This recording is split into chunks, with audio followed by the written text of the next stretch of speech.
The smell of crushed earth and broken stems was a thick, bitter thing in my throat. I stood there on my small patch of lawn, a useless city ordinance violation slip trembling in my hand, and looked at the ruin of my life's work. My garden, my little piece of my homeland, was gone. Ripped from the soil, trampled, poisoned. Across the pristine fence that separated our properties, my neighbors, Carol and Bob Henderson, stood with their arms crossed, identical smirks on their faces. They had finally erased the last bit of me that didn't fit into their perfect, beige cul-de-sac. The city official, a young man with no kindness in his eyes, just cleared his throat. "Ma'am, you'll have 30 days to pay the fine for the unapproved flora. We can't have invasive species here." My unapproved flora, my yerba de la vida, the plant my grandmother had taught me to cultivate, the one that smelled of home and memory, was now just a violation. My shoulders slumped. The fight, a battle I had waged with quiet dignity for years, had finally gone out of me. I was just an old woman, with dirt under my nails and a heart full of dust. And then, the world froze. It wasn't a sound at first, but a shift in the air. Two black SUVs, silent and predatory, slid to a stop at the curb. They were immaculate, reflecting the afternoon sun in a way that seemed to suck the light out of the sky. The doors opened in perfect unison, and men in dark suits stepped out. They moved with a purpose that made the city officials' bluster seem childish. On the back of their vests, in stark white letters, were 3 letters that made no sense in my world: FBI. They walked past the Hendersons, past the city official, their polished shoes leaving prints on the sidewalk. They walked directly toward me, their faces unreadable. The lead agent, a tall man with sharp eyes, stopped just before my ruined flower bed. He looked at the devastation, then at the slip in my hand, and finally, his gaze met mine. "Elena Morales?" he asked, his voice calm and steady. I could only nod, my throat too tight for words. He gave a slight, almost imperceptible nod to his team, who began cordoning off my property with yellow tape. My property. The Hendersons' smug expressions had melted into confusion.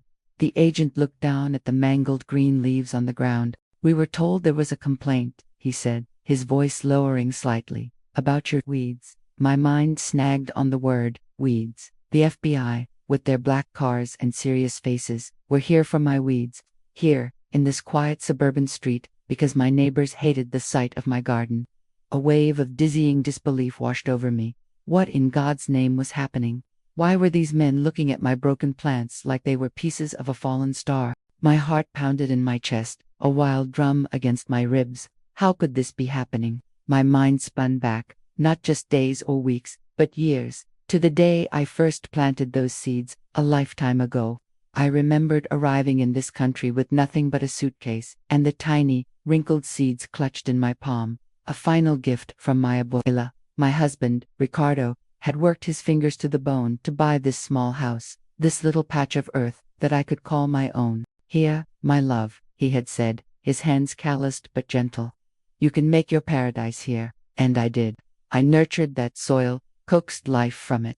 But from the beginning, the Hendersons saw my paradise as a blight. It started with small comments. "That's an interesting smell," Alina Carol would say, her nose wrinkled as I cooked with herbs from my garden. "Your yard is a bit wild, isn't it?" Bob would add, gesturing with his perfectly manicured hand toward his own monotonous green lawn. My wildness was my joy. My traditions were my strength. But to them, my culture was an invasive species, just like my plants. The complaints to the Homeowners Association began, citing bylaws about non-native plants and unkempt landscaping. They called my garden a collection of weeds that lowered their property value. I tried to explain, to share, but they saw only strangeness. They saw an old, foreign woman who didn't belong, and they were determined to root me out. After the city official gave me the fine and drove away, a profound silence fell. I was left alone, standing in the wreckage. The Hendersons had retreated to their porch, watching me, their victory complete. I looked down at the torn roots and wilted leaves, the soil dark with the chemical spray they'd used. Each broken stem felt like a broken bone in my own body. This garden was the last living piece of my Ricardo, the last echo of my grandmother's voice. They hadn't just killed plants, they had desecrated a shrine. A wave of exhaustion so heavy it felt like grief washed over me. I finally believed they were right. I was just a foolish old woman whose ways were worthless here. The fight was over, and I had lost. I sank to my knees, the damp earth seeping through the fabric of my dress. My fingers, gnarled and lined with a lifetime of work, traced the jagged edge of a snapped episode stalk. I brought my fingertips to my nose, inhaling the last, fading trace of its pungent, citrusy scent, the very essence of the black bean soup Ricardo had loved so much. A single, hot tear escaped, carving a clean path through the dust on my cheek before falling onto the violated soil. I was empty. The defiance that had sustained me for years had been extinguished, leaving behind a cold, ashen hollow. From their porch, the Hendersons observed her crumpled form. Carol sipped her iced tea, the clink of the glass, a tiny, cruel sound in the vast quiet. "It's a shame it had to come to this," she said, not with remorse, but with the smug finality of a problem solved. "But some people just refuse to assimilate. They cling to the past." Bob grunted in agreement, his eyes already scanning his own flawless lawn for any stray dandelion that might dare to invade his perfect, sterile world. They saw a defeated nuisance. They did not see a widow mourning her husband for the second time. Alina did not know how long she knelt there. The sun dipped lower, casting long, distorted shadows that made the destruction seem even more grotesque. A cool evening breeze whispered through the street, but it carried no comfort, only the chemical temps of the herbicide. She pushed herself up, her joints protesting, every movement an effort. There was nothing left to do but go inside. The house, which had always been her sanctuary, now felt like a tomb. Ricardo's absence was a physical weight in every room. She moved through the dim stillness on autopilot, filling a kettle at the sink, her eyes staring blankly at the backyard through the window. The vibrant tapestry of green, purple, and gold was now a monochrome smear of brown and black. Her gaze fell upon the small, framed photograph on the windowsill. Her and Ricardo, standing proudly before the sold sign on their first day here, so young, so full of a hope that now felt like a taunt. A quiet, broken sound escaped her lips. It was then, in the deep silence of her surrender, that she saw it, a flicker of movement in the devastation. A tiny, iridescent beetle, its shell a shimmering emerald green, was crawling along a crushed marigold petal. It was one of the *ex-concans. The beetles, her abuela said, were messengers from the spirit world, bringers of good fortune. She watched, mesmerized, as it navigated the apocalypse of her garden with an unerring sense of purpose. It moved toward the base of the ruined chili plant, the one Ricardo had started from a seed years ago, and then it was gone, disappearing into a small fissure in the earth near the stem. Without thinking, driven by an instinct she didn't understand, Alina walked back outside. She knelt again, ignoring the cold dampness, and gently brushed away the torn leaves and contaminated soil from where the beetle had vanished. Her fingers, so careful and sure, worked the earth, and then she felt it. Something smooth and hard, unlike any stone. She dug a little more, her heart beginning to thump a strange, hesitant rhythm against her ribs.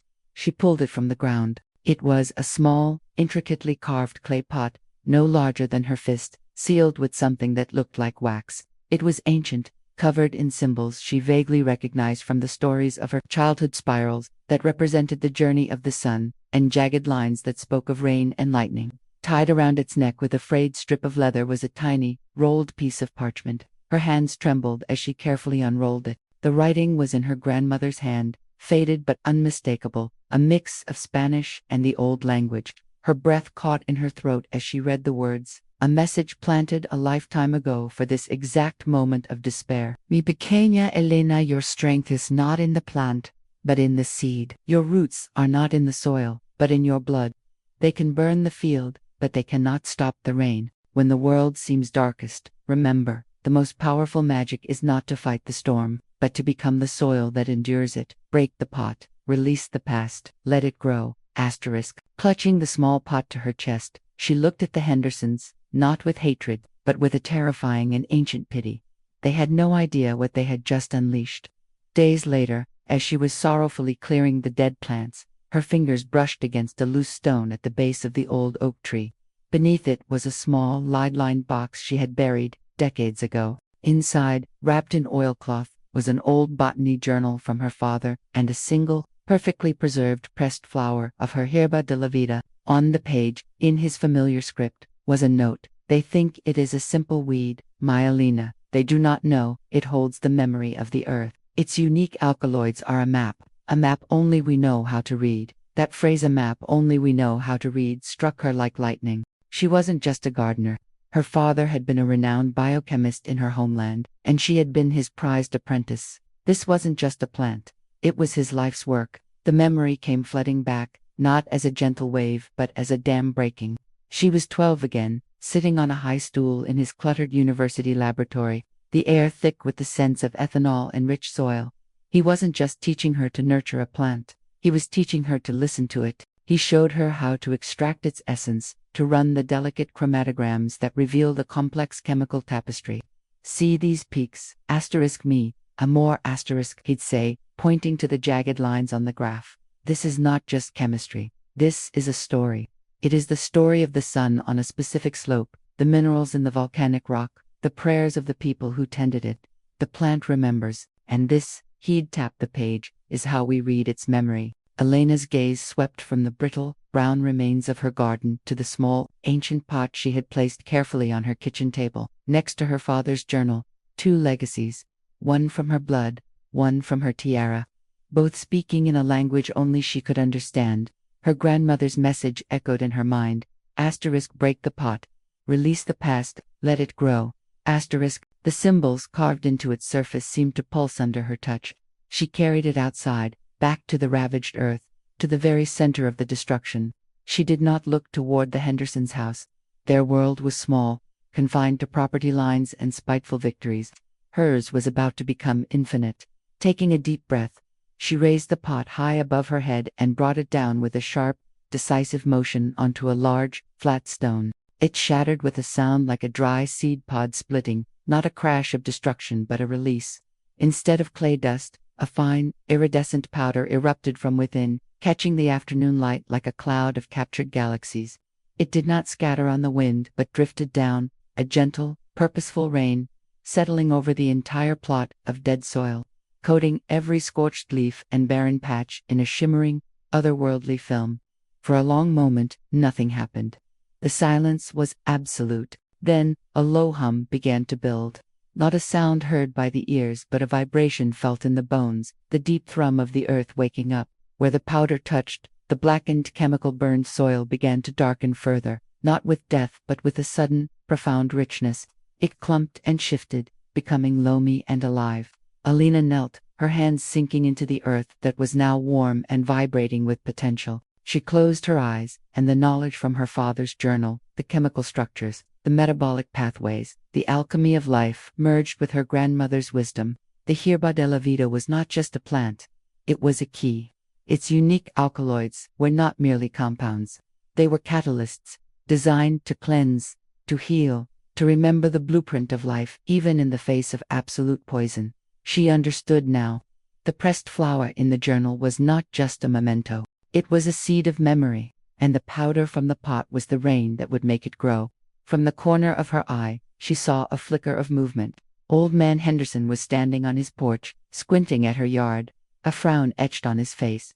He saw her kneeling in what he believed was his absolute victory, and he could not comprehend the look on her face. It was not grief, it was not anger, it was the serene, terrifying focus of a creator. Elena smiled, a small, private thing, and pressed her palms flat against the reborn soil. She knew what he was seeing, a crazy old woman playing in the dirt. He couldn't see the iridescent shimmer, feel the resonant hum, or smell the sudden, overwhelming scent of ozone and petrichor, the smell after a storm, the smell of a world made new.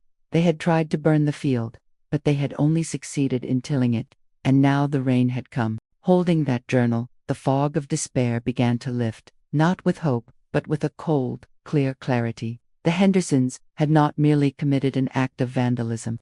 They had destroyed invaluable scientific material. They had mistaken a diamond for a stone and crushed it under their heel out of pure ignorance and hate. She looked at her hands, no longer seeing the frail hands of an old woman, but the steady, skilled hands of a scientist. She would not let her father's legacy, her heritage, be turned to mulch. She decided then that she would not fight them with petitions or pleas. She would fight them with chemistry, biology, and the full, crushing weight of the law they so smugly believed was on their side. But first, she needed to understand the weapon she now held. The powder from the broken pot was more than fertilizer. It was a resurrection. The Herba de la Vida was a biological key, its unique alkaloids acting as catalysts that scrubbed the soil of synthetic poison and awakened its deepest, most ancient memories of fertility. It didn't just neutralize, it transformed. It remembered life. The first step was evidence.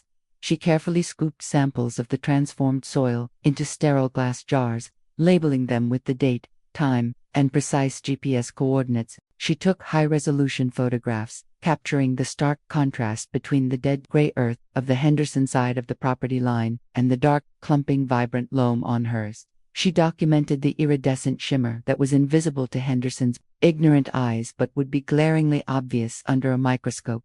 This was not merely soil recovery. This was a biochemical event. Her father's journal provided the foundation, but the application was hers. In her makeshift lab, the old kitchen table, now covered with beakers, a borrowed microscope, and her grandmother's mortar and pestle shay began to reverse engineer the miracle. She cross-referenced his notes on the plant's cellular metabolism with modern phytoremediation texts. She discovered the mechanism. The plant's compounds bonded with the herbicide's molecules, not just breaking them down but fundamentally restructuring them into harmless, organic components. It was alchemy. Her anger, once a cold, hard stone in her chest, began to heat in the crucible of discovery. It forged into a sharp, precise tool. This wasn't just about revenge for a ruined garden. It was about justice for the theft of knowledge. The Hendersons had tried to erase her father's work, and in doing so, they had unknowingly provided the very trigger that would make it irrefutable. She made 2 phone calls. The first was to her lawyer, a sharp, no-nonsense woman named Sarah Evans, who specialized in environmental and intellectual property law. Alina described the situation not as a neighborhood dispute, but as a case of industrial espionage and the willful destruction of patented biological research.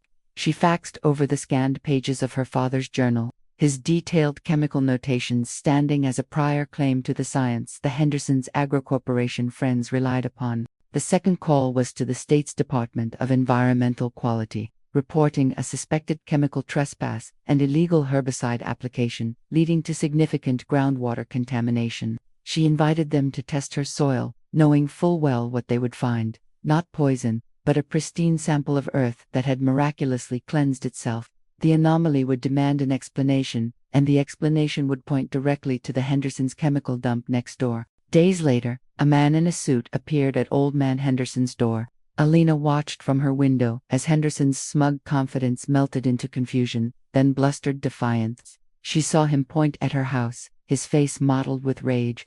The man in the suit simply took notes. Later, a van from the DEQ arrived, and men in protective suits took core samples from both properties. Henderson stood on his porch, watching them, his arms crossed tightly over his chest. He caught sight of Alina watching him and took a step forward, his mouth opening to shout some new insult, but he stopped. His eyes dropped to the ground between them, to the undeniable line where his dead land met her living soil. For the first time, a flicker of something other than contempt crossed his face, a sliver of doubt, of primal confusion at the impossible thing he was witnessing. The earth on his side was barren. Hers was awake. Alina didn't smile. She met his gaze with the same serene focus he had seen days before. She then held up a single glass jar, filled with the black, rich, humming earth. It was a silent promise, a specimen of his future. The law was one front, a slow and grinding machine. But nature, she knew, was another. And nature, now awakened on her land, would not recognize the arbitrary boundary of a fence line. The transformation would spread. The roots would find a way. The battle had moved from the soil to the courtroom and the regulatory agency, but the war was the same. They had tried to burn the field, and they had only succeeded in tilling it. Now, the rain had come, and the first green shoot of retribution was breaking through the surface. Her grief had not subsided. It had merely cooled from a raging fire into a block of glacial ice, a core of cold, methodical precision that fueled her through the long, silent nights. She began her work under the cover of a darkness that felt like an ally. The moon, a muted silver coin behind the lingering smoke haze. The world was asleep, but Alina was more awake than she had been in years. her senses attuned to the whisper of the wind through the skeletal remains of her garden and the distant, occasional hum of a truck on the highway. She took soil samples with the clinical detachment of a surgeon, labeling each baggie with the exact GPS coordinates from her phone, building a map of the chemical assassination. She needed to identify the specific herbicide, the manufacturer, the potency, every damning detail. In the stark, fluorescent light of her basement, a secret laboratory was reborn. The space, once cluttered with canning jars and holiday decorations, now held trays of the least damaged plant specimens floating in homemade nutrient baths under the sterile glow of LED grow lights. The air hummed with the sound of small pumps and smelled of damp earth and faint, sweet chlorophyll, the scent of a desperate resurrection. She reactivated old academic accounts, her fingers flying across the keyboard with a muscle memory she thought she'd lost. The password prompts and security questions. What was your first pet's name? Felt like messages from a ghost. The woman she was before mortgages and motherhood. That woman was needed now. Her mind, rusty at first, soon began to race, connecting disparate dots with terrifying speed. She cross-referenced the unique, resilient cellular structure of the surviving plant matter with international botanical databases, her screen filled with scrolling DNA sequences and chemical formulae. She was no longer just a grandmother who cooked traditional food and tended her flowers. She was Dr. Alina Vance, Ph.D., a researcher whose life's work had been a prelude to this moment. The Hendersons were no longer just boorish neighbors. They were the subjects of her final, most important study. Their malice was a variable in her equation, their chemical dump a contaminated data point in her experiment.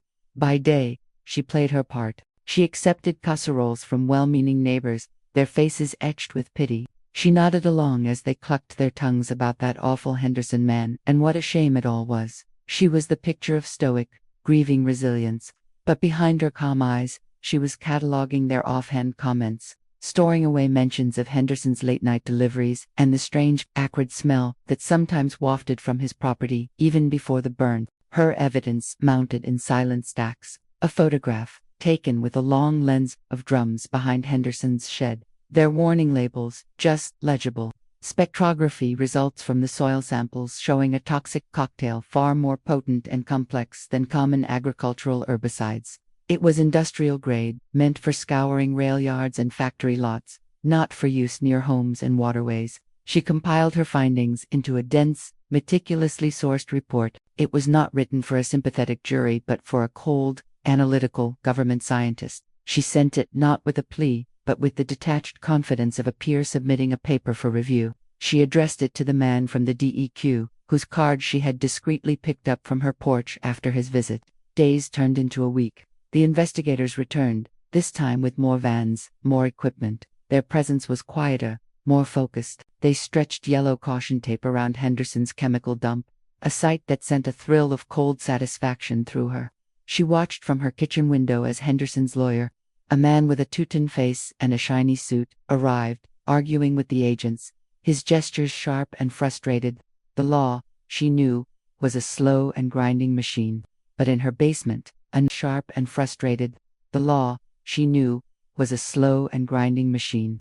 But in her basement, another kind of justice was brewing. One evening, as she checked on her specimens, she noticed something that made her breath catch. In one of the trays, holding a scorched fragment of root from a fireweed plant, a hardy volunteer that had always grown along the fence line, a single, hair-fine tendril of new growth had emerged from the blackened husk. It was pale, almost luminous in the artificial light. And it was reaching not upward toward the light, but sideways, through the water, toward the other samples taken from the boundary between the two properties. It was seeking connection. It was remembering its purpose. Elena looked at the new shoot, then at the jar of humming black earth on her workbench. Her silent promise to Henderson. The law would hold him accountable for the past, but the life in her soil, resilient and awakened, was already dictating the future. It would not be stopped by fences or lawsuits. It would travel along route and runner, borne by water and wind and the simple, unstoppable urge to grow. The green wave was coming, and she was its willing, patient architect. Her research led her to a paper on bioremediation by a Dr. Marcus Thorne at the State University. She sent him a carefully worded, anonymous email with a molecular scan of the plant's primary alkaloid. The response was almost immediate. He was stunned. He explained that the molecular structure belonged to a plant thought to be extinct, a specimen used in a defunct, top-secret government project from the Cold War designed to detect and neutralize specific chemical agents. He pleaded for a sample, for any information. She had found her validation, and her first weapon. Alina stared at the email, the sterile white light of her monitor reflecting in her wide eyes. Dr. Thorne's words were a seismic shock, reconfiguring the very ground beneath her feet. Her quiet, obsessive work in the basement was no longer just a personal vendetta. It was the resurrection of a ghost with a purpose. She read his plea again, the academic's fervent curiosity practically vibrating through the screen. He wasn't just interested, he was desperate. This changed everything. For 3 days, she did nothing. She watched the investigators from her window, their movements now a slow, procedural dance around Henderson's property. She tended to her specimens, her eyes constantly drawn to the luminous fireweed tendril, which had grown bolder, stretching further through the water like a pale, seeking finger. The connection was undeniable. The organism was communicating, building a network. Her mind raced, weaving Dr. Thorne's revelation into the reality growing before her. A government project, neutralization. It wasn't just seeking connection, it was seeking a target. On the 4th day, she crafted a new email. It was not from a peerless, anonymous scientist, but from Elena Sandoval, a concerned landowner. She described the strange, persistent blight on her property, her amateur testing, and her accidental discovery of the unusual plant life. She attached the same molecular scan, framing it as a curious anomaly she couldn't decipher. She mentioned the ongoing DEQ investigation, painting a picture of a woman overwhelmed and seeking expert guidance. She hit send, her heart hammering against her ribs. It was a risk, opening a door to her world, but a calculated one. Validation was a shield, but an ally was a sword. Dr. Marcus Thorne's reply arrived in under an hour, bypassing all professional decorum. Ms. Sandoval, thank God you wrote. Do not touch that plant again. Do not let anyone else near it. I am getting in my car. I will be there in 3 hours. Where is it? Were his first words, breathless, his eyes already scanning her yard, seeing not lawns and gardens, but a potential battlefield. She led him to the basement. He descended the stairs slowly, his academic bravado vanishing into a reverent, almost fearful silence. He stopped before her workbench, his eyes fixed on the trays of samples. He ignored the thriving specimens, his attention captured entirely by the fireweed shoot. He didn't need a microscope. He seemed to recognize it on a cellular level. Xenophyta remediatus *, he whispered, the name sounding like a sacred incantation. We called it the Sentinel. It was engineered to be a canary in the coal mine for weapons-grade compounds. Its root system doesn't just absorb toxins, it rewrites them, breaks them down into harmless, organic components. It was designed to clean up its own mess. He turned to her, his expression a mixture of awe and terror. The project was shuttered. Deemed too aggressive, too unpredictable. The specimens were to be incinerated. Someone clearly didn't follow protocol. Henderson's dump, Alina said, the pieces clicking into a terrifying, perfect picture. Is a dinner bell, Thorne finished, his eyes alight with a furious excitement. You haven't just found it, Miss Sandoval. You've activated it. You've given it a purpose and the perfect conditions to fulfill its original design. The deck will find him. The courts might even seize his land. But this, he gestured to the tray, to the tendril now visibly thicker, purposefully bridging the gap to a contaminated soil sample. This will erase his crime from the earth itself. It will consume the evidence and the problem in one go. The law is a slow machine, you know, he said, echoing her own thoughts from days before. Alina nodded, following his gaze to the jar. I know. It was not a complaint to the HOA, but a notification of a potential biocontamination event sent to the U.S. Department of Agriculture and the Environmental Protection Agency. She reported the destruction and improper disposal of a rare, uncatalogued plant species with unique bioreactive properties, attaching Dr. Thorne's preliminary analysis. It was a small stone dropped into a very large pond, and she knew the ripples would eventually reach the shore. But ripples were slow. The organism in her lab was not. Thorne's words echoed in the sterile silence that followed his departure. You've activated it. You've given it a purpose. Alina stared at the tray. The tendril was no longer just bridging the gap. It had fully infiltrated the contaminated soil sample. weaving through the dark grit like a vein of emerald lightning. The original specimen in the clean soil seemed to have visibly swelled, its leaves a darker, more vigorous green. It was no longer just growing, it was working. A cold knot of responsibility tightened in her stomach. She had unleashed this. The weight of it was terrifying, but beneath the fear, a thread of that same furious excitement Thorn had exhibited began to pulse within her. She looked at the jar of humming earth on her bench, Henderson's salvation, and her own damnation, all contained in one glass prison. The law was a slow machine. This was faster. The plan, hatched in the charged space between her desperation and Thorn's rediscovered zeal, was audacious. It was also insane. They weren't just going to report Henderson. They were going to use the very thing he feared to erase his crime, right under the nose of the federal agencies they were alerting. The letter was a feint, a necessary piece of bureaucratic theater to provide cover and legitimacy for the real solution already unfolding in the dirt.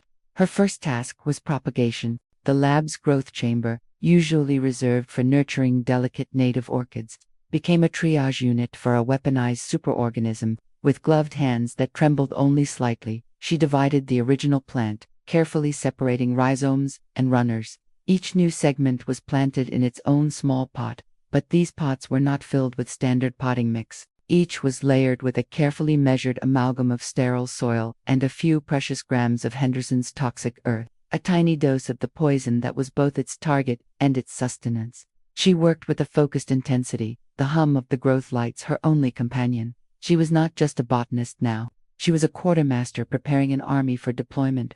Within 48 hours, the results were undeniable. The new specimens, the ones planted with the contaminated medium, showed a growth rate that defied every botanical text she had ever read. Their roots were thick, aggressive, and sought the edges of their containers with palpable urgency.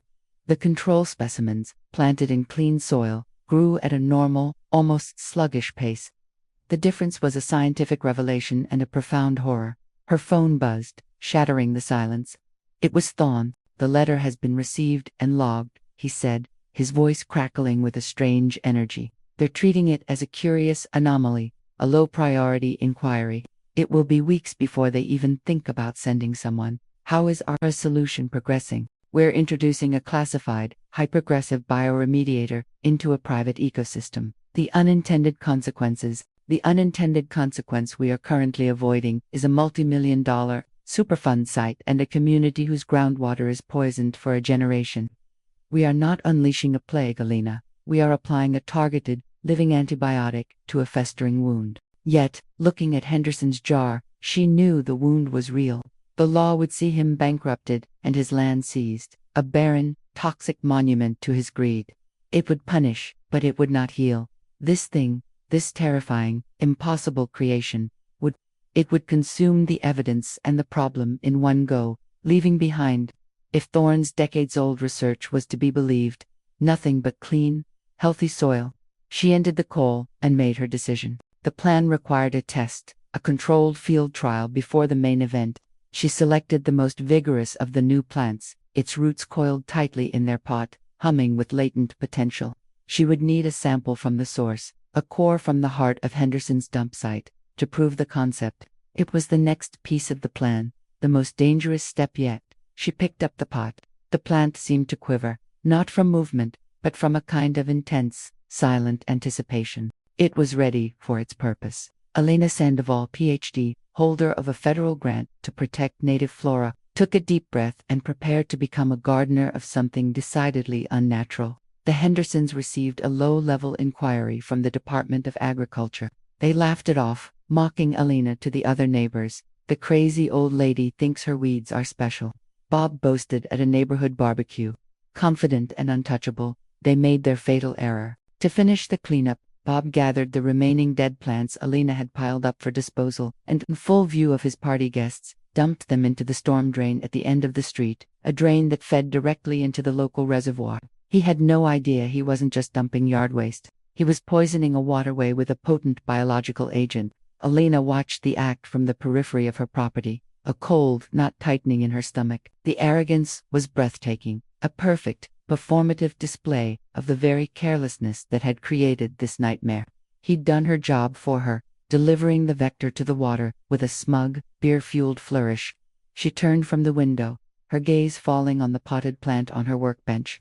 It seemed to have grown still, its earlier quivering replaced by a profound, watchful silence, as if it too had witnessed the act and was now waiting for its cue. The core sample from Henderson's land, extracted under the cover of a moonless night, sat in a sealed container next to the pot. It was a dark, greasy-looking cylinder of earth that smelled of chemicals and decay. The test was simple. Introduce the sample to the plant and observe.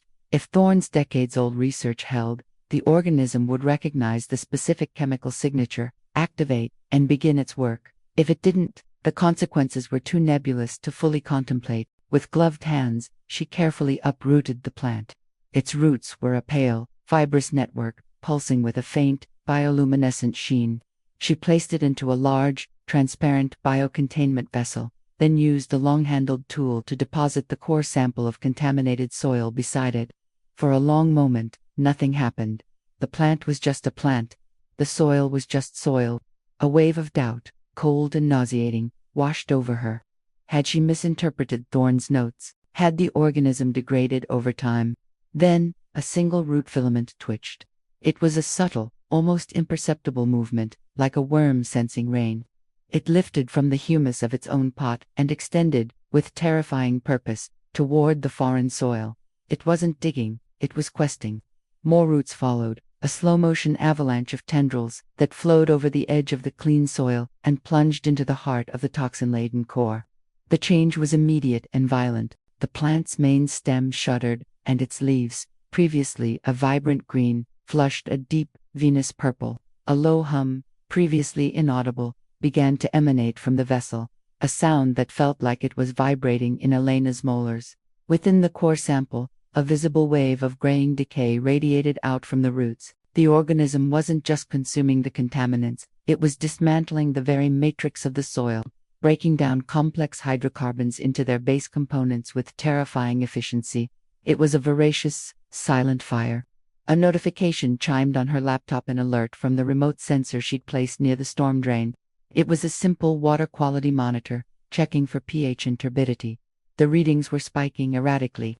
The organism was already in the water. Bob Henderson hadn't just dumped dead plants, he'd dumped a dormant, desiccated colony. And now, rehydrated by the reservoir, it was waking up. She grabbed her keys and drove, a frantic, silent trip to the edge of the town's water supply. She parked a quarter-mile away and approached on foot, using a pair of high-powered binoculars. The scene was deceptively peaceful. Moonlight glinted off the still water.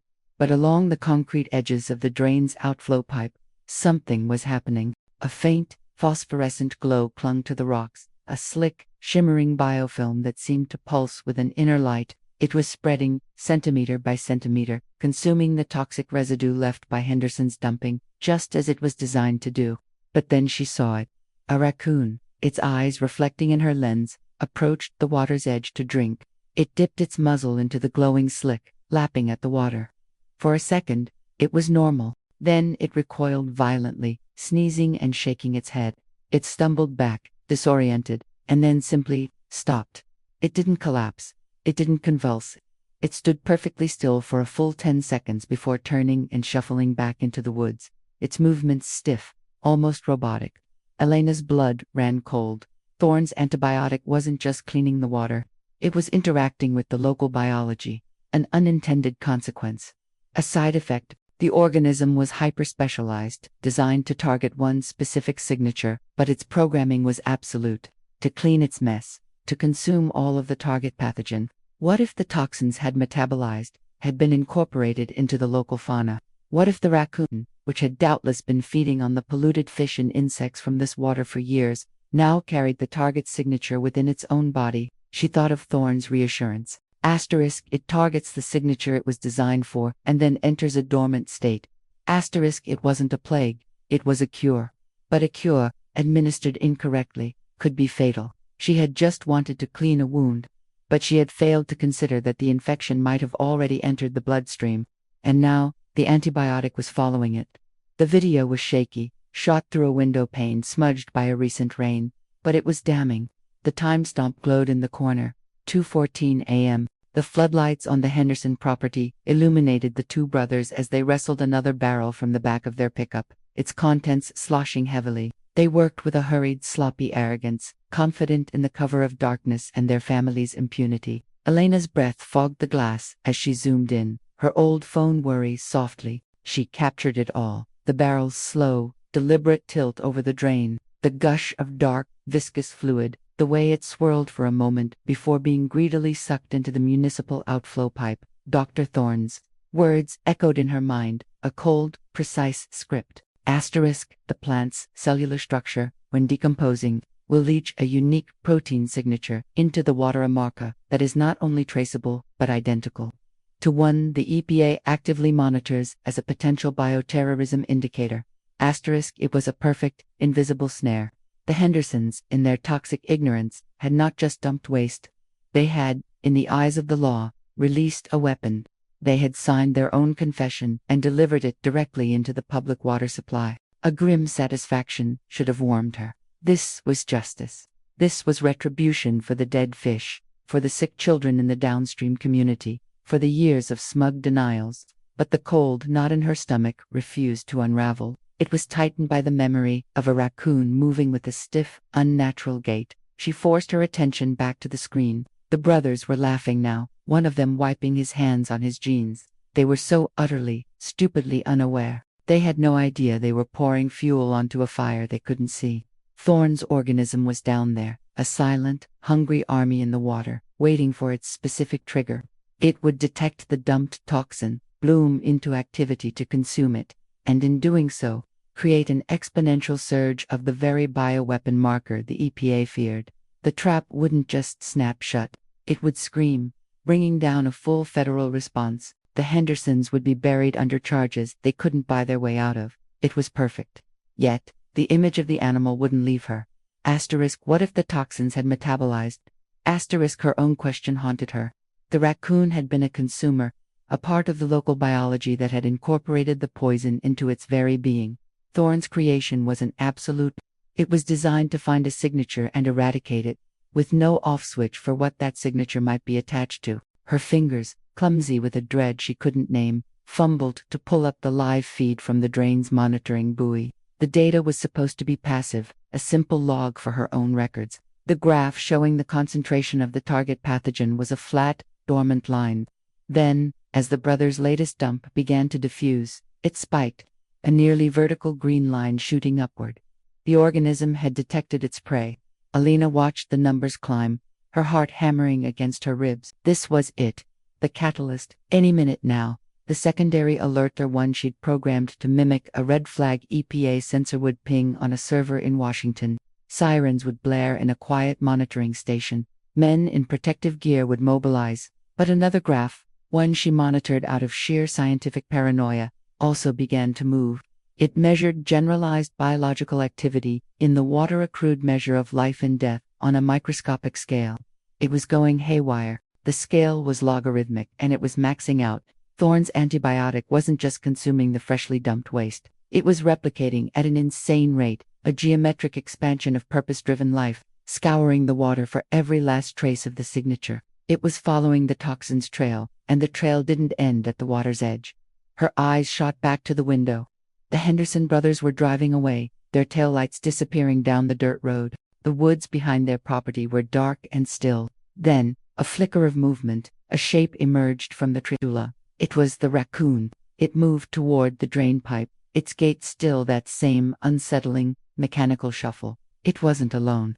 A second raccoon followed, then a possum, its eyes gleaming dully in the moonlight. They gathered at the water's edge, not to drink, but simply to stand there, facing the glowing water, perfectly still. They were drawn to it. Or the thing inside them was. The trap was set. It would catch the Hendersons, but Elena's blood ran cold with the horrifying realization that she hadn't just set a trap for two men. She had sprung one on the entire ecosystem. The antibiotic was in the bloodstream, and it was hunting. The protein marker triggered an automatic alert at a regional EPA water treatment facility.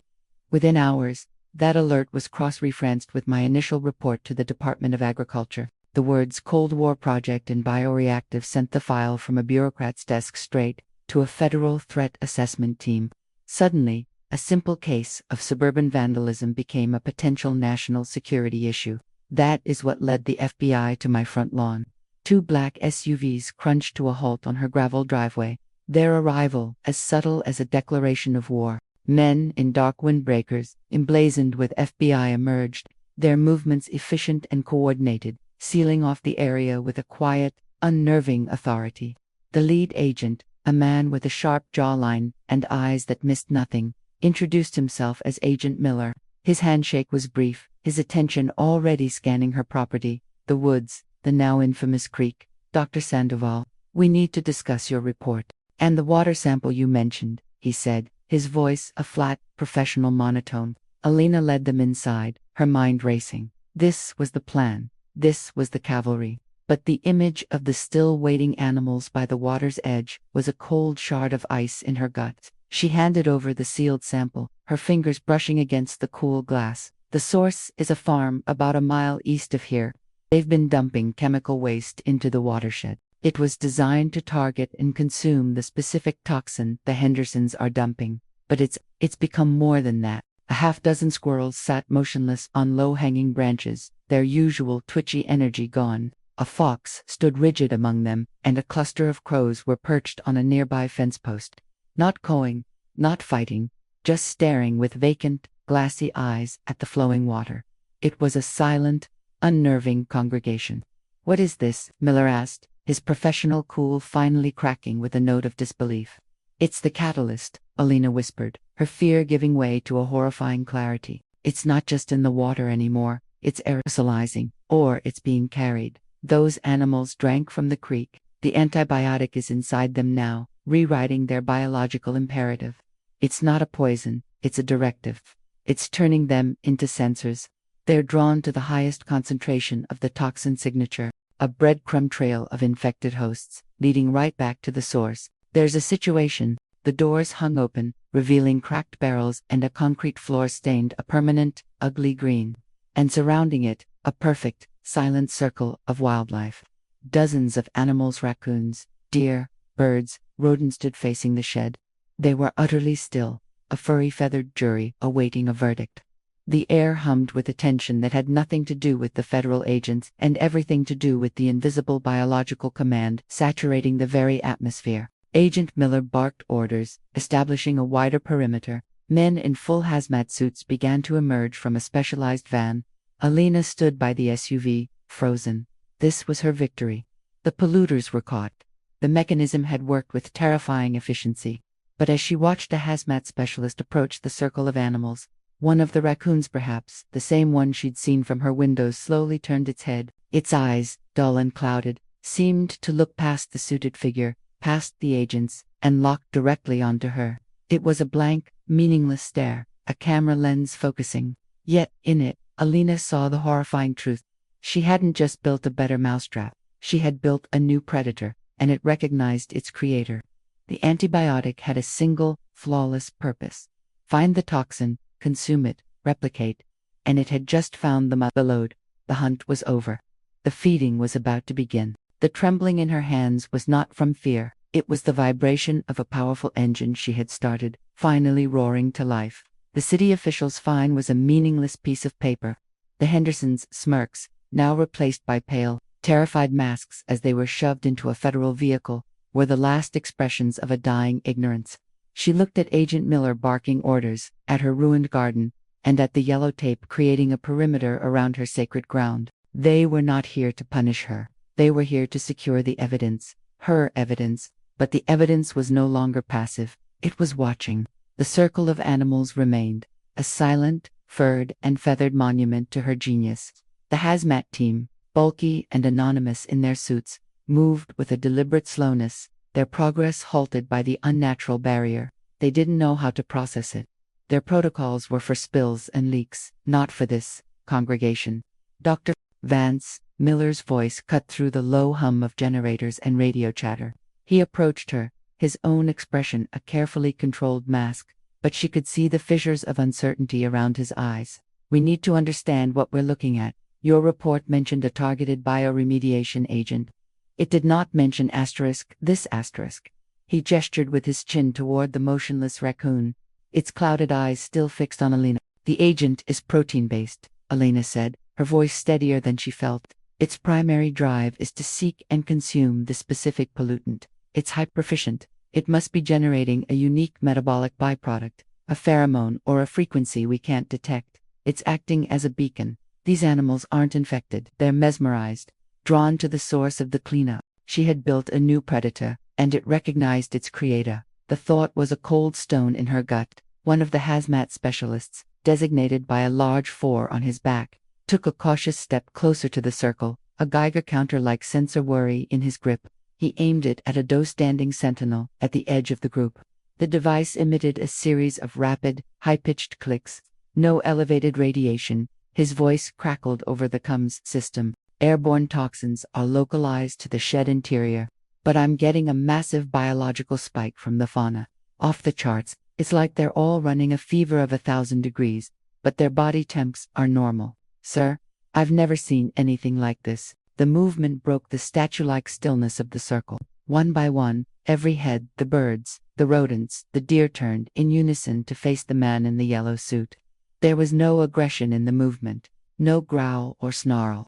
It was the passive, precise rotation of security cameras locking onto an intruder. Specialist for froze, his gloved hand tightening on the sensor. Ah, command. The subjects are focusing on my position. Agent Miller's hand went to the sidearm he wasn't supposed to need on an environmental call. Hold your position. Do not engage. That was the most terrifying part. This wasn't a threat. It was a process. Fall back. Miller shouted into his radio. All personnel, fall back to the secondary perimeter.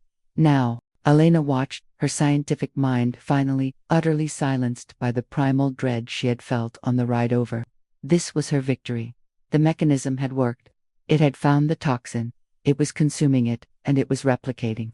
But its replication wasn't just cellular. It was behavioral. It was building an army of proxies, using the local wildlife as sensory organs, as limbs. The hunt was over. The feeding was about to begin, and it required a sterile, undisturbed environment. The hazmat team, the agents, they were all contaminants in its operating theater. The circle reached the first of the cracked barrels just outside the shed door. A large Norway rat, its eyes gleaming like milky marbles, scrambled onto the rusted metal and dipped its head inside. When it emerged, its muzzle was coated in a viscous, iridescent black sludge. It did not try to eat it. It simply sat there, as the other animals continued their slow, methodical advance, pushing the federal presence further and further back from the epicenter. The antibiotic wasn't just consuming the poison, it was hoarding it, protecting it. Elena took an involuntary step back, her heel crunching on the gravel. The sound seemed to trigger something. The raccoon broke from the advancing circle. It did not join the rat on the barrel. Instead, it moved laterally, skirting the edge of the chaos, its clouded eyes once again finding hers across the distance. It took 2 steps toward her. Then, it stopped. It sat back on its haunches, a silent observer just like her. A mirror. In that moment, Elena understood the recontextualization was complete. This was not a crime scene to be secured. It was a genesis. And she was not its master. She was its first witness. The lead FBI agent turned to the now silent Hendersons and the bewildered city official. This is not a city code issue, he stated, his voice carrying an authority that was absolute. He held up a sealed evidence bag containing a single, wilted leaf. This weed is a federally protected asset. Its genetic code is instrumental to a multi-billion-dollar bioterrorism defense program. We believed it was extinct. He then looked directly at Elena. And it appears Dr. Sandoval is the only person on Earth who knows how to cultivate it. The color drained from Carol and Bob's faces. The world had just tilted on its axis, and they were on the wrong side of it. Precisely at that moment, a low, guttural, chittering sound rippled through the air. A wave of noise that seemed to emanate from the ground itself. It was the sound from Elena's backyard, amplified 100-fold. The agent's radio, which had been buzzing with static-laced updates, suddenly screamed with a chorus of panicked voices. Circle is closing. Fall back to the perimeter. His team, a moment ago a wall of imposing federal authority, now pivoted as one. Their training overriding their confusion, forming a defensive half-circle facing the direction of Elena's property. The theatrical revelation of national security was instantly rendered trivial, a quaint sideshow to the main event now unfolding in the dark. Alina watched them, a strange, detached calm settling over her. Their fear was a distant storm, observed from behind thick glass. The agent's grand pronouncement echoed in her mind, now laced with a horrific, unintended irony. A bioterrorism defense program. They thought her work was a shield. They wanted to weaponize a key without understanding the lock it was meant to open, or the thing it had already set free. She saw the first of the retreating hazmat team stumble into view, their bulky white suits making them clumsy. They weren't running, they were backing away slowly, held at bay by an inexorable tide of fur and feather. The circle of animals had reached the property line. Squirrels, rats, a dozen raccoons, a mangy fox, and a shifting carpet of bird starlings, sparrows, crows all moved with that same unnerving synchronicity. Their eyes, a uniform, clouded white, reflected the flashing emergency lights, making the entire advancing line seem like a single, multifaceted organism gazing out at them. The lead agent barked orders into his radio, demanding a status report, a threat assessment, an explanation. The response that crackled back was pure, undiluted terror. Sir, the subject, the biological agent, it's not in the shed. It's asterisk everywhere asterisk. From beneath the thorny branches, to more raccoons emerged, their movements jerky yet purposeful. They ignored the humans completely. One clambered up the side of the Hendersons' immaculate white gazebo and began methodically shredding the canvas roof with its claws. The other approached a neatly coiled garden hose, bit down on the spigot, and with a powerful wrench of its head, twisted it until a jet of water shot into the air, soaking the manicured lawn. It wasn't an attack, it was landscaping, terraforming. Carol Henderson made a small, pathetic sound, a whimper trapped in her throat. The world hadn't just tilted, it had cracked open at her feet. Her obsession with order, with codes, with the pristine appearance of her world, was being systematically deconstructed by a force that operated on a logic far more ancient and absolute. Her victory over the unsightly weed had summoned a reality where such concepts no longer held any meaning. The lead agent finally seemed to truly see Alina, not as an asset or a witness, but as the epicenter of the storm. He took a step toward her, his face a mask of desperate confusion. "What did you do?" he asked, his voice stripped of all its former authority, reduced to a raw, human plea. Alina looked from his frightened face to the advancing line of proxies, to her raccoon now sitting calmly amidst the chaos it had initiated. She thought of her antibiotic, her beautiful, perfect solution, replicating in the dark, building its kingdom, protecting its prize. She didn't answer him. Instead, she gave voice to the terrible, awesome truth, her words barely a whisper, yet they carried through the night with the weight of a prophecy. "I didn't do anything," she said. "I just opened the door." One FBI agent began explaining to the Hendersons the charges they were facing: destruction of federal property, theft of intellectual property belonging to the Department of Defense, and the felony act of introducing an unregistered biological agent into a public waterway. The city official weakly tried to protest about his jurisdiction, but was silenced with a single, cold stare. The smugness on Bob Henderson's face was replaced by the pale, sweaty mask of terror as an agent brought out a pair of handcuffs. But the familiar click of the cuffs locking was swallowed by a new sound. It was a low, rhythmic thrumming, like 1,000 tiny drums beating deep within the earth. The vibration traveled up through the soles of their shoes, a sensation both felt and heard. The agent holding the cuffs paused, his head cocked. From the flower bed where the first raccoon had emerged, a thick, ropey vine, glistening with a faint bioluminescent sheen, erupted from the soil. It grew with impossible speed, twining up the leg of the white gazebo, reinforcing the shredded canvas the first raccoon had torn. It wasn't a repair, it was an upgrade.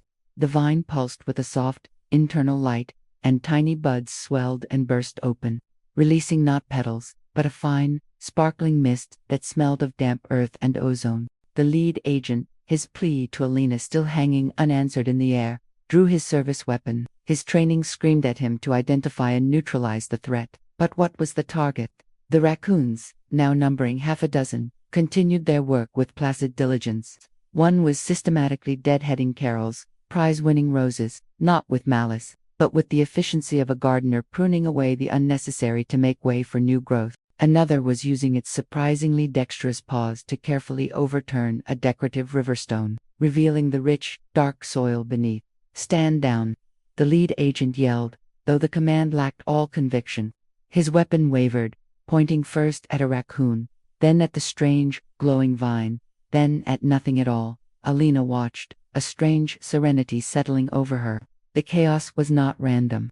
It was a pattern, a new code being written over the old one. Her antibiotic, her beautiful, perfect solution, was not just building a kingdom, it was expressing itself. It was an artist, and the Hendersons' yard was its canvas. The manicured lawn, the pruned shrubs, the sterile beauty, it was all being edited, revised, returned to a more complex, more wild state of being. Carol Henderson's whimper evolved into a full-throated wail of anguish as a proxy. A sleek fox, with unusually intelligent eyes, trotted past her and began digging a precise, perfectly round hole at the base of her Japanese maple. It wasn't vandalism. It was planting. The fox deposited a large acorn it carried in its mouth into the hole, carefully covered it with soil, and tamped it down with its nose. The world hadn't cracked open. It had simply begun to breathe again, and its breath was rewriting everything in its path. The lead agent holstered his weapon, the gesture one of utter defeat. He looked at the Hendersons, now forgotten by the law they had broken, their crimes rendered trivial by the paradigm shift occurring around them. He looked at his team, who stood paralyzed, their protocols useless. Finally, his gaze returned to Alina. "Open the door," he repeated, her whisper now a deafening roar in his mind. "To what?" Alina took a step forward, then another, moving past the stunned agents as if they were statues. She walked toward her raccoon, which had finished its work and now sat washing its paws in the fountain of water still spraying from the hose. It looked up at her and chirped, its eyes holding a depth of knowing that was both comforting and terrifying. She understood now. The antibiotic was a key, and she had turned it in the lock. It wasn't a weapon.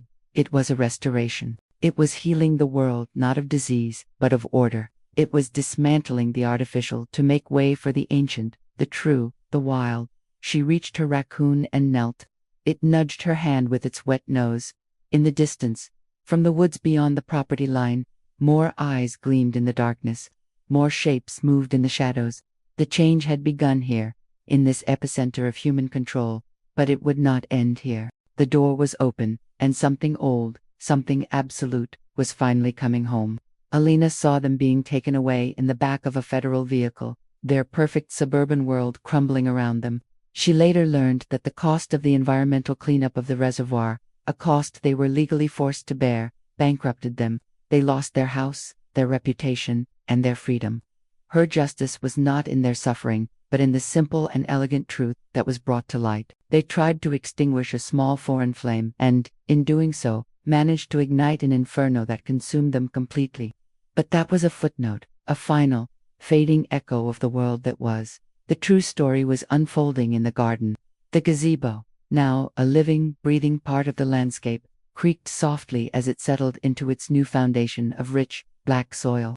The air hummed with a low, resonant frequency that seemed to vibrate in their bones. Agent Cartwright's command to stand down died in his throat, the words rendered meaningless. His team's weapons were not just useless.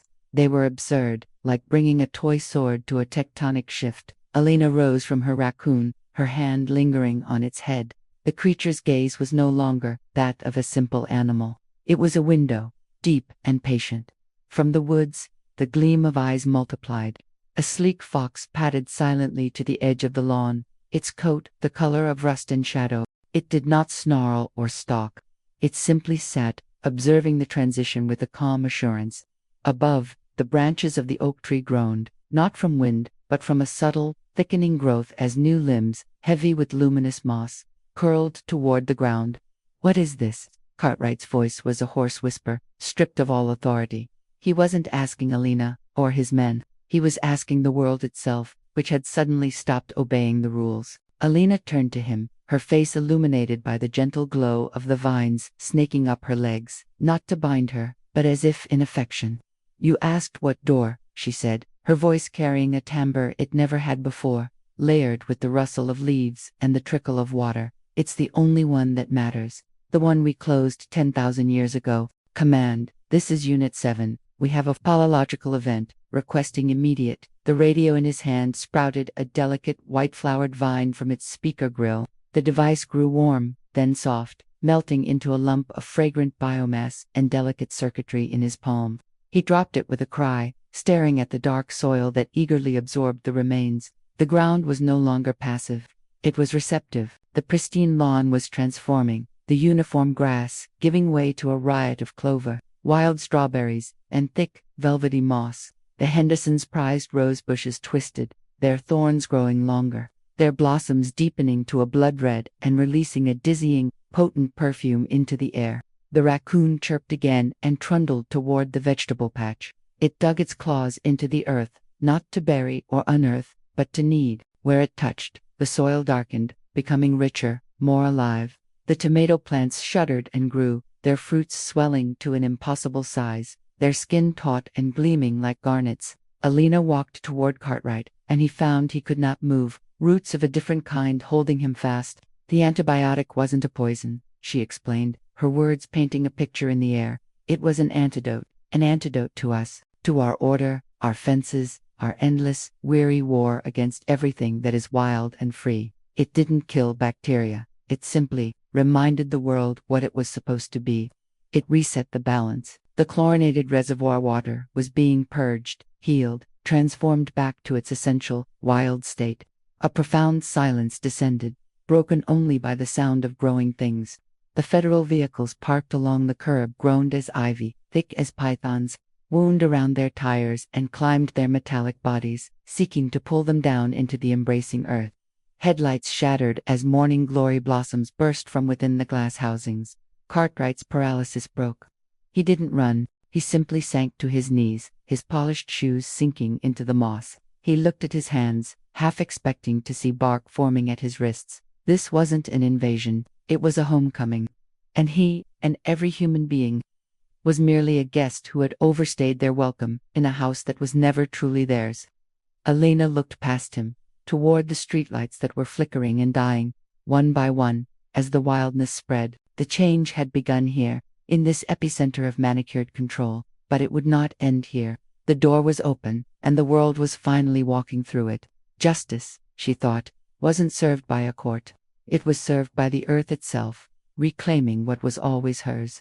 Elena's garden thrived. It was now surrounded by a new, elegant fence, and a small, discreet plaque designated it as a protected botanical research area. Young, eager scientists from the university now came to her home, not to serve her with violations, but to ask for her guidance. They called her Professor Morales. She taught them the old ways, the secrets held in the soil and the seeds. She was no longer the strange old woman with the messy yard. She was the guardian of a national treasure. She sat on her porch, sipping her tea, and looked at the vibrant green shoots pushing up from the dark, rich earth. The roots from her homeland, the roots her neighbors tried to destroy, had found their purchase. They had grown deep, and they had made her strong. From her wicker chair, Alina Morales watched a young botanist, a woman named Anya, with eyes full of a reverence that had been absent from the world for too long, carefully sketch the veined pattern of a leaf from the ancient Flor de la Memoria por Bayer. Its blossoms, once a rarity, now pulsed with a soft, internal luminescence at dusk.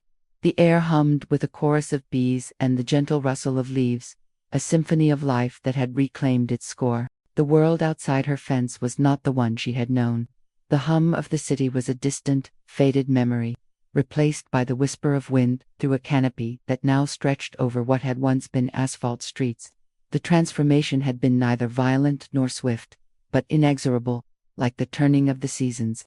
Concrete had cracked with a sound like distant thunder, a polite but firm refusal from the earth. Pavement became fertile ground for meadows of wildflowers and groves of fast-growing birch and pine. The skeletal remains of cars were now gentle, rusting arbors for honeysuckle and ivy. Humanity had not been erased, merely relocated. They had adapted, as life always does. Their cities were now smaller, woven into the landscape instead of imposed upon it. They learned to listen to the wisdom of the wild, to understand that the old war for dominion had been a futile, exhausting dream. The new generation, like Anya, saw the world not as a resource to be managed, but as an elder to be learned from. A shadow fell across the garden path, long and familiar. She did not need to look up to know it was Cartwright. He came every week, always at the same time, always carrying the same air of quiet awe. He wore simple, sturdy clothes now, trousers of rough spun cloth and boots caked with real mud, not the polished affectations of a bureaucrat. "Professor," he said, his voice softer than it used to be, stripped of its authority, and filled with something akin to grace. "Mr. Cartwright," she replied, gesturing to the empty chair beside her. "The wisteria is particularly assertive today. It's trying to reclaim the porch again. They don't know, do they, the full story? They think it was a spontaneous ecological event, a miracle, the smell of that water. Like something I'd known in a childhood I never had." He flexed his hand, staring at the lines on his palm. "I thought I was becoming a tree. I was terrified. And then, I wasn't. It felt like remembering. If I ever told them, I was wrong, about everything, about order,